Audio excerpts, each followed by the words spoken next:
study buddies. So today what we are going to be looking at is supply. What is supply? It's a relationship between a product's price and quantity supplied. So as you can see in this graph, there's price here, quantity supplied over here. And you can see based on the law of supply that there is a direct relationship between the two. So as price increases, quantity supplied also increases. And as price decreases, quantity supplied also decreases, which is why you have the supply curve looking like this. Now note that when we do this, we are looking at the supply of a particular good or service. So for example, we might be looking at Coca-Cola in this diagram. Now, similar to demand, there could be shifts of the supply curve. So on the left, you see that there is an increase in the supply curve or a rightward shift.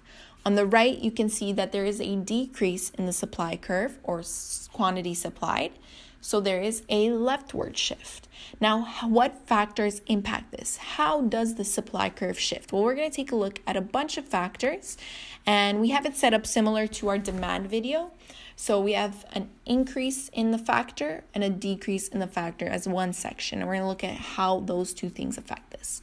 All right, so let's first take a look at the number of producers. So the number of producers, if we increase the number of producers, then we have more people able to supply goods. So our supply curve is going to increase just like that.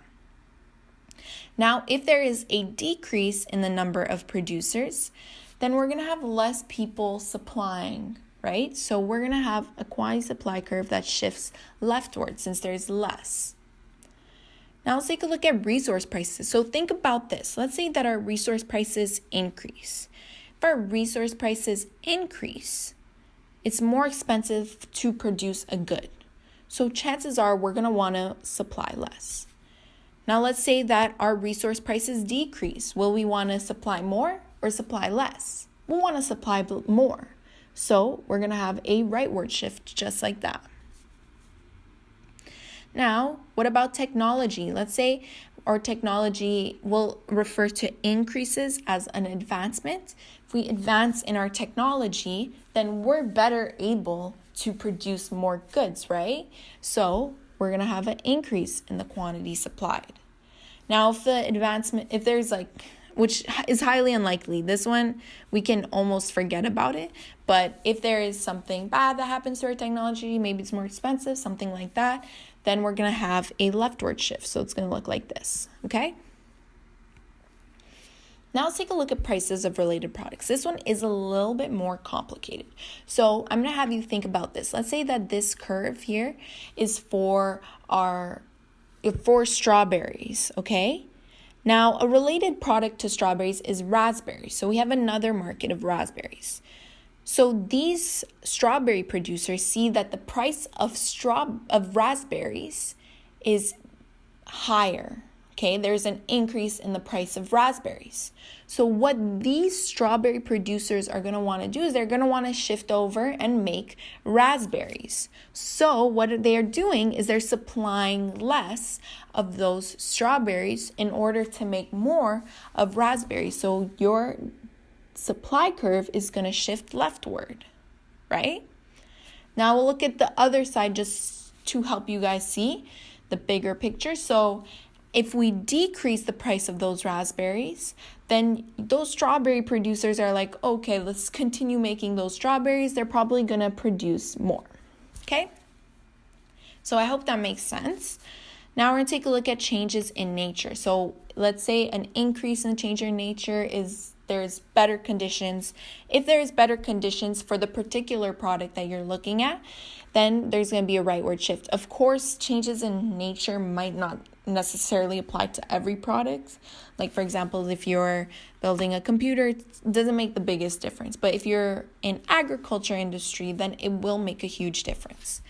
Okay, so let's look at the decrease side now. So if we decrease, so if there's something negative that happens to the environment, then there's probably going to be a decrease in supply, depending on the product, of course, right? Finally, we have producer expectation. So if a producer expects their good to be higher in the future, then what they're going to do is they're going to supply less right now because they want to supply more in the future, right? When their prices are higher and they can be making more money. But now, let's take a look at that side where we're decreasing. We're expecting lower prices in the future. We're probably going to want to supply more right now while our product is at the price it's at, where it's like a pretty high price, right? So hope that was helpful. Now we're going to look at the changes in quantity supplied. Changes in quantity supplied is caused by price change in the particular product that we're looking at here. So let's say we're looking at strawberries again. Our price is here, our normal price that we're using, and we increase the price to P1, which is up here. That is a movement along the curve, as you can see. We're not shifting anything just because the price of this product increases. We're looking at this good, so we're only going to show a movement along the supply curve.